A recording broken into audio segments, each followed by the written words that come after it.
Hey guys, I'm Savvy for those of you who don't know me. I thought today I'd do a video on how I write music. I already did a little bit of writing down.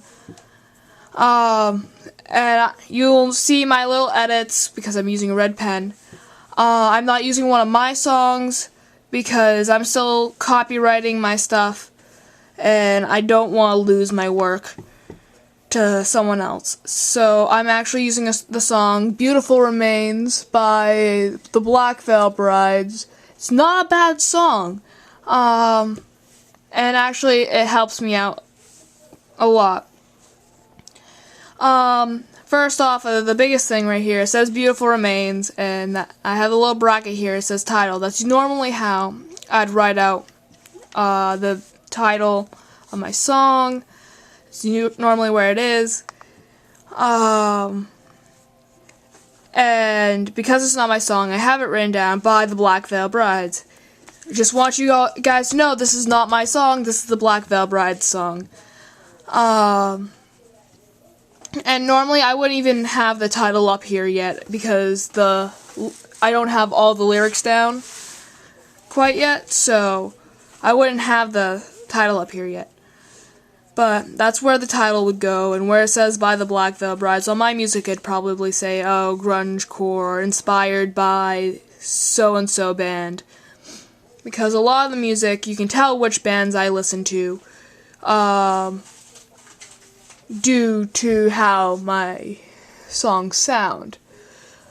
Sorry for the shakiness, I'm not really able to see at the moment.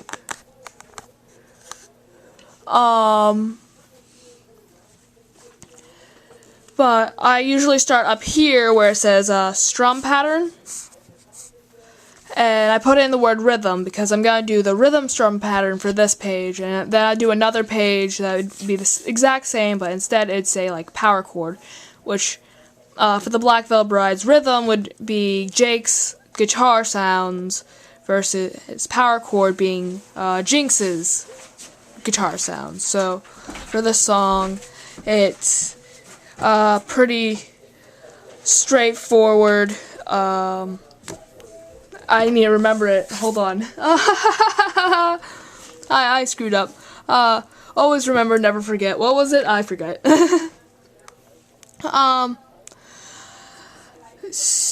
Beautiful Remains is so the strum pattern would be it's connected because it's shorter and disconnected when they're not longer, but there's space between and it's more distinguished that they took their hand off the strings for a minute. So over here it'd be a bunch of N's and 1's and M's and W's and squiggly lines that to most people would not mean anything, but that's the strum. That would be the strum pattern.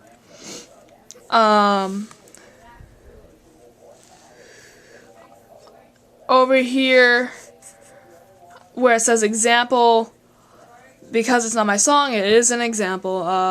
I would write original or cover or something right here, but I have example there instead because it's not my music and I'm not covering this song.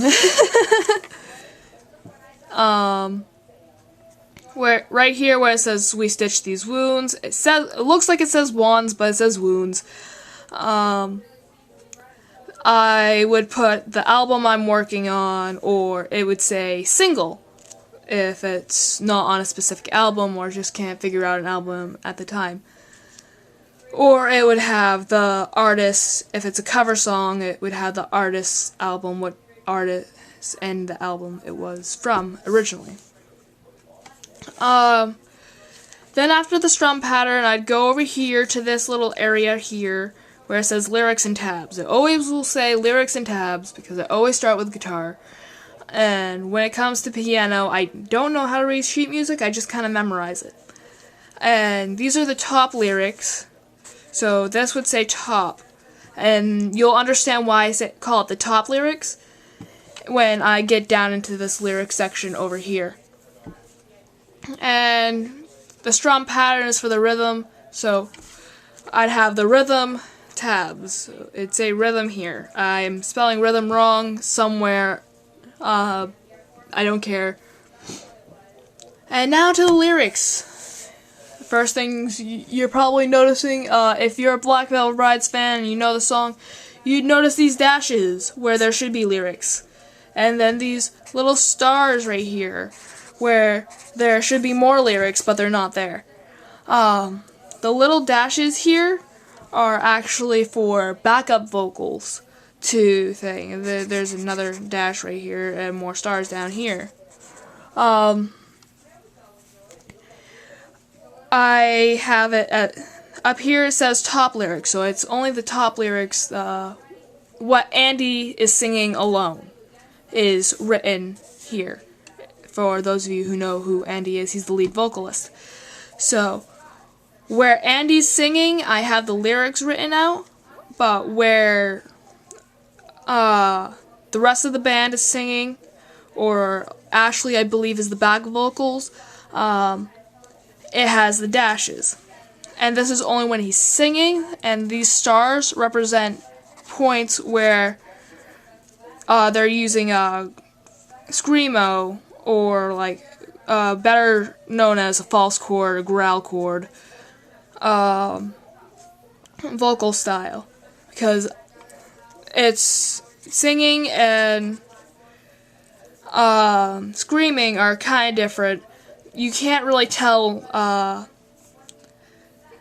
the changing of notes with screaming, so I would have another page that would have the back vocals, and then I'd have another page that would have the scream vocals. Over here you got the little B here, and that's to signify like where these scream vocals are. That scream vocal, that's the bridge that goes into the chorus. So up here I'd have like verse 1, V1, or down here I'd have chorus or refrain.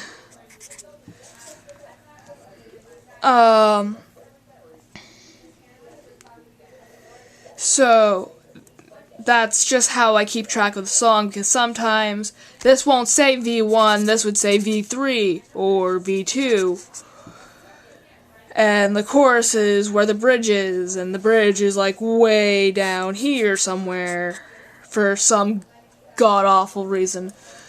Because I have those days where I can write, and then not have anything coherently put together, and it's one of those sucky days, but it's one of those days. But this is verse 1, and that's the chorus. 1.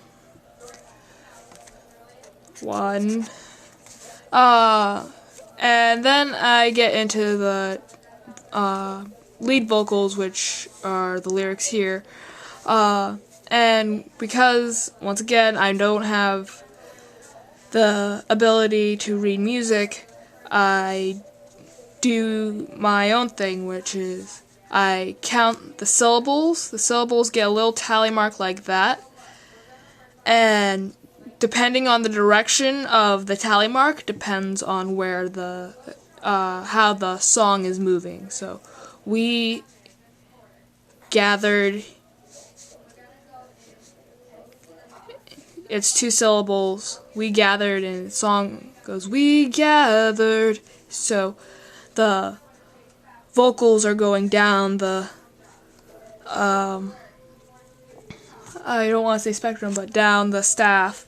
We gathered here to sing for you. That one moved up. It moved up, down, then moved up, so that has a weird chicken line. And that's how I follow the music. That's why I don't put the screamo with the lyrics, because it's very difficult, because it's harder to tell pitch change with screamo. And then for the rhythm guitars, because I always put the guitar in with the lyrics, I don't know the exact tabs, so I'm just gonna assume.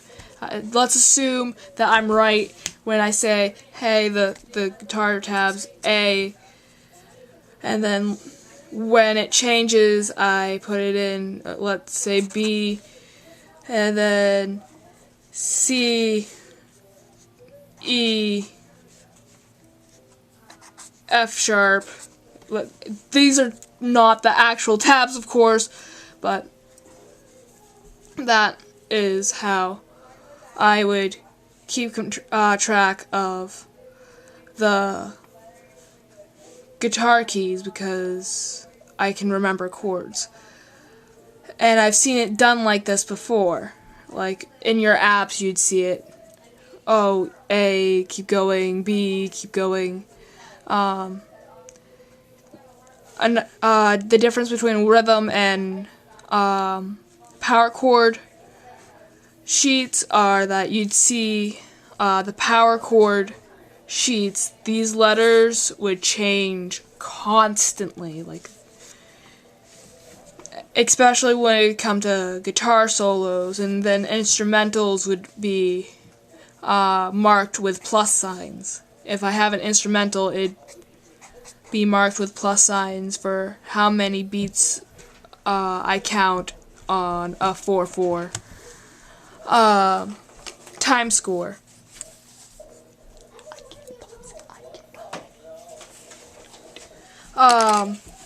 So it's relatively simple, and if you find that this video was informative and helpful, let me know. Please comment below. I like hearing from you guys.